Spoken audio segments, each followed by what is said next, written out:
लोकसभा चुनाव की तारीखों के ऐलान के बाद उत्तर प्रदेश की सियासत में एक अलग ही सियासी घमासान मचा हुआ है। इस बीच अपनी अलग पहचान बनाने की जद्दोजहद में जुटी अपना दल कमेरावादी पार्टी के नेता पल्लवी पटेल की मुश्किलें लगातार बढ़ती जा रही हैं।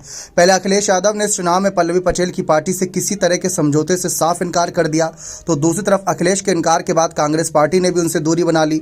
इसके बाद मायावती की पार्टी बीएसपी से दोस्ती की बात चली, लेकिन किसी नतीजे पर पहुंचने से पहले ही वहां भी बात बिगड़ती नजर आ रही है। विश्वसनीय सूत्रों से मिली जानकारी के मुताबिक मायावती और पल्लवी पटेल की पार्टियों के बीच बातचीत का सिलसिला अब न सिर्फ बंद हो चुका है, बल्कि बीएसपी सुप्रीमो ने किसी तरह के तालमेल और मदद से साफ इनकार भी कर दिया। यानी पल्लवी पटेल की अब मायावती की पार्टी के दरवाजे भी फिलहाल पूरी तरह बंद हो चुके हैं। ऐसा पहली बार नहीं है जब मायावती ने किसी पार्टी के लिए अपने दरवाजे बंद किए हों।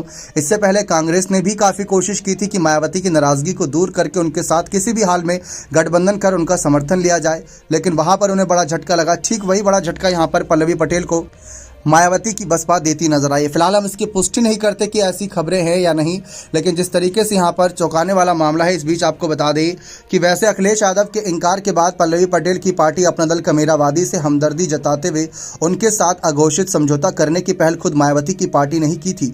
लखनऊ में दोनों पार्टियों के नेताओं के बीच कई बैठकें भी हुई। पल्लवी पटेल भी की तरफ से मायावती की पार्टी की संभावित सीटों की एक सूची भी सौंप दी गई, लेकिन बातचीत का सिलसिला अचानक मायावती की पार्टी की तरफ से ही बंद कर दिया गया और पल्लवी को यह संदेश दिया गया कि अब आगे कोई बातचीत नहीं होगी। मायावती की पार्टी के अचानक बदले हुए रुख से न सिर्फ पल्लवी पटेल और उनकी पार्टी हैरान है, बल्कि इसकी वजह को लेकर सियासी गलियारों में भी खूब चर्चाएं और कयासबाजियां हो रही है। सवाल यह उठ रहा है कि अघोषित समझौते की पहल करने के बावजूद मायावती की पार्टी ने आखिर अचानक पल्लवी से दूर रहने का फैसला क्यों लिया। बीएसपी ने अपने कदम बिना किसी ठोस वजह के अचानक पीछे क्यों खींच लिए।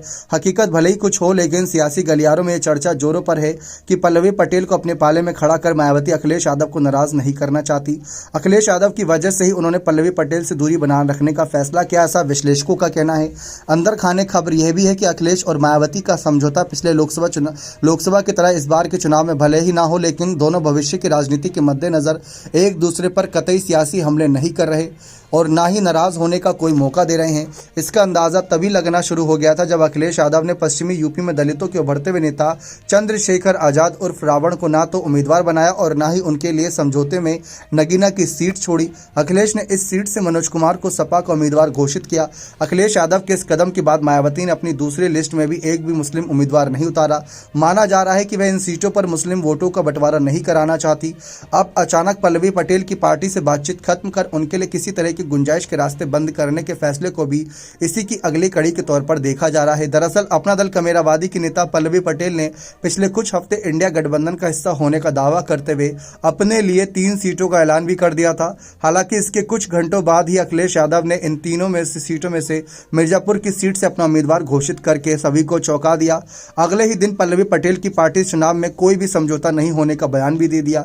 अखिलेश के पल्ला झाड़ने के बाद मायावती की पार्टी बीएसपी ने पल्लवी से बातचीत शुरू की। पल्लवी को यह ऑफर दिया गया कि उनके 2 प्रत्याशी हाथी के सिंबल से चुनाव लड़ सकते हैं। इस सीट पर बीएसपी अपना उम्मीदवार नहीं उतारेगी। यह तालमेल अनौपचारिक तौर पर ही होना था। कई राउंड बातचीत हुई। पल्लवी की पार्टी ने अंबेडकर नगर, सुल्तानपुर और फूलपुर समेत 5 संभावित सीटों की लिस्ट भी सौंप दी, लेकिन अचानक बातचीत बंद कर दी। पल्लवी पार्टी का कहना है कि बिना किसी वजह के अचानक बातचीत बंद करने का फैसला हैरान करने वाला है।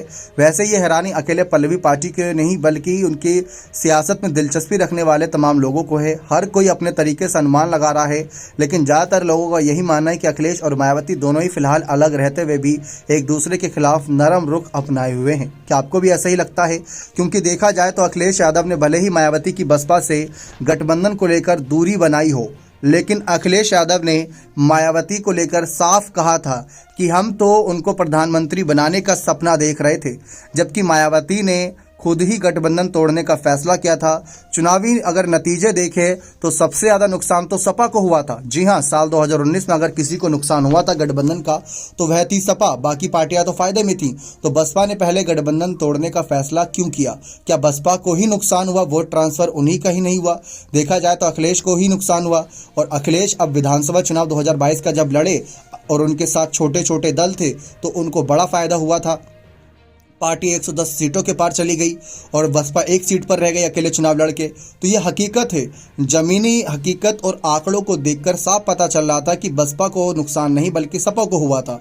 गठबंधन पहले बसपा ने तोड़ा, लेकिन फिर अब वही बात यहाँ पर लागू होती है कि मायावती की बसपा से अभी फिलहाल कोई ऐसे हमले नहीं किए जा रहे जो कि लगे कि हाँ मायावती उन पर ज़्यादा नाराज़ हैं। भले ही मायावती ने कुछ पुराने अपने एक्सपीरियंस को ताज़ा किया था, जैसे गेस्ट हाउस कांड हो गया जब अखिलेश ने ये कह दिया था कि उन पर भरोसा नहीं है, लेकिन जब बात चंद्रशेखर आज़ाद और पल्लवी पटेल की आई तो दोनों ही दल के नेता एक दूसरे के विरोधी हैं। यानी कि चंद्रशेखर आज़ाद इस समय मायावती के लिए मुसीबत बन सकते हैं, यानी उनकी बसपा के कोर वोटर्स पर बड़ी क्षति पहुंचा सकते हैं भले ही एक सीट पर।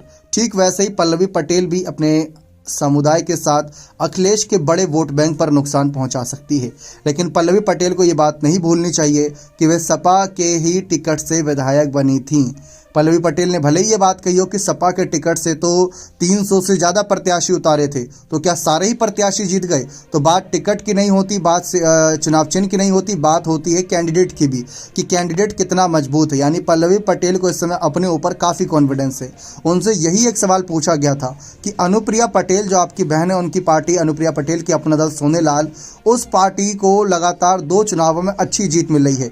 2014 में भी 2 सीट दी एनडीए ने और दोनों सीट जीत गए। 2019 में भी एनडीए ने 2 सीट दी और वो दोनों सीट जीत गए। इसके बावजूद भी अपना दल सोनेलाल की पार्टी ने 2 सीट की जगह 5 सीट या 3 या 4 सीट की मांग भी नहीं की। कोशिश करी थी लेकिन वह मांग खुलकर सामने नहीं आई। जबकि अपना दल कमेरावादी, जिनके पास विधायकों की संख्या बहुत कम है, वो भी सपा के टिकट से हैं।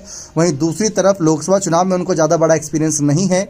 उसके बाद उन्होंने 3 सीटों की मांग कर दी, जबकि जयंत चौधरी की पार्टी को अखिलेश यादव मुश्किल से 4 सीट दे रहे थे और 3 सीटों पर अपने ही कैंडिडेट उतारने की बात उनके चुनाव चिन्ह से कर रहे थे। तो ये आप देख सकते हैं कि कैसे अनुप्रिया पटेल अलग राह चल रही हैं और कहीं ना कहीं पल्लवी पटेल एक अलग राह चल रही हैं। तो ये एक बड़ा मामला है जिसकी तरफ कहीं ना कहीं पल्लवी पटेल को देखना चाहिए। अब इससे नुकसान पल्लवी पटेल को लेकर है, लेकिन अब भी हम इन खबरों की पुष्टि नहीं कर सकते, क्योंकि अब भी अंदर खाने हो सकता है कि कोई बातचीत चल रही हो, क्योंकि मायावती कब क्या फैसला कर ले, कब क्या धमाका कर दें, ये कहना बहुत मुश्किल है। लेकिन ये कहना बड़ा आसान है कि मायावती फिलहाल तो अकेले चुनाव लड़ने के मूड में है, चाहे कोई भी सीट हो, चाहे हार ही क्यों ना मंजूर हो। लेकिन मायावती की बसपा को लग रहा है कि अकेले चुनाव लड़के इस बार वो कोई बड़ा खेल कर देंगे। और जिस तरीके से साल 2007 वाली सोशल इंजीनियरिंग ध्यान में रखे हुए हैं, ऐसा नहीं कि सिर्फ मुस्लिम, दलित या ओबीसी कैंडिडेट को उतार रही हैं, हर वर्ग के समुदाय को ध्यान में रख रहे हैं। उन्हीं में से एक अगर यहाँ पर कुर्मी समुदाय पल्लवी पटेल के समुदाय को ध्यान में रखकर पल्लवी पटेल की मदद लेना सही समझा तो हो सकता है कि बाद में फैसला बदला जाए, क्योंकि चंद्रशेखर आज़ाद एक युवा चेहरा है, आकाश आनंद यहाँ पर एक युवा चेहरा है और पल्लवी पटेल उनके साथ मंच साझा करती हैं, तो उसका फ़ायदा हो सकता है बसपा को भी मिलता नजर आए। पल्लवी पटेल को ही मिले लेकिन बसपा को भी मिले। बसपा एक राष्ट्रीय पार्टी है, बात हमें नहीं भूलनी चाहिए। आपको क्या लगता है कि क्या इसमें कौन खिचड़ी क्या पका रहा है? अपने कमेंट सेक्शन में अवश्य दीजिएगा। बहुत बहुत धन्यवाद।